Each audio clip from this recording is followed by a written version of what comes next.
So that next year, your baseball career was essentially over. Yep. You end up going back to drugs, started drinking again. Yep. You tore your knee during warm-ups, and then the Yankees cut you. I retired. You retired. Yeah. Right. But they offered you a job. Yes. $100,000 a year as a special assistant. Yes. And you wouldn't get drug tested with this job. Yes. Which was not a good situation for you. So what happened was, in 2000, after the season, I wanted to sign with the Mets for one day and retire. They said, no, you Yankees. So I was in spring training with the Yankees, tore my knee up. They said, it'll take 3 months of rehab, and then 3 months you had to go down to the mines to get back in shape. Mr. Evans said, you come work for me. So I said, okay. So I probably, looking back at it now in hindsight, I probably just said, let me sleep on it, let me talk to my family. But I was so pissed off, I said, okay, I'll retire and just come work for you. So I announced my retirement that day, went in working for the Yankees. And for 2 years straight, in March, when spring training is going on, I got arrested. 2 years straight.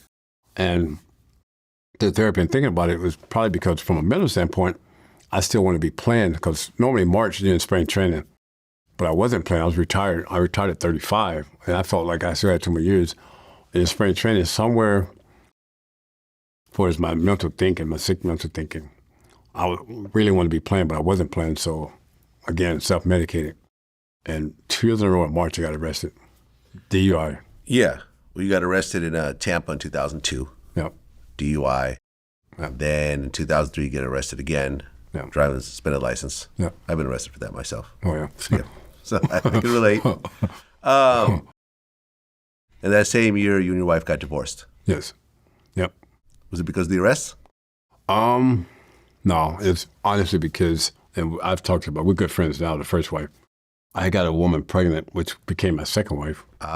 And I was a coward. Instead of telling my wife what happened, I mean, she would have been hurt, and I don't think she would have left. But I said, well, if I get a divorce, I don't have to tell her. I mean, it's crazy. That's my mindset. Hey, man, I mean, listen, as a man, I can relate. I know. Like, I know.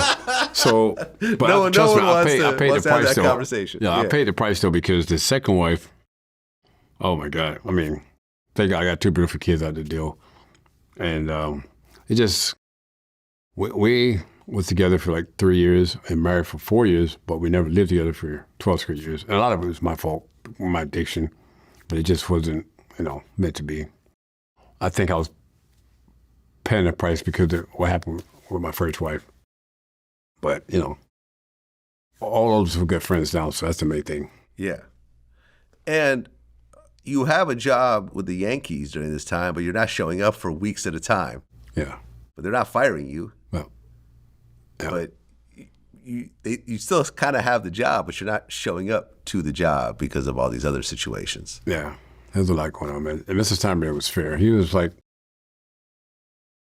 and the thing is, I got to the point where, I had to go to prison. I went there for 10 and a half months. And even when I got back from that, he wouldn't get my job back. I said, no, I can't take it because I can't do that to you anymore. When I wasn't showing up, it was because of relapse, problems with the wife, all these different things. And he kept sticking with me because, baseball knowledge was never an issue. I know baseball, that's all I knew. That's still today, that's all I know.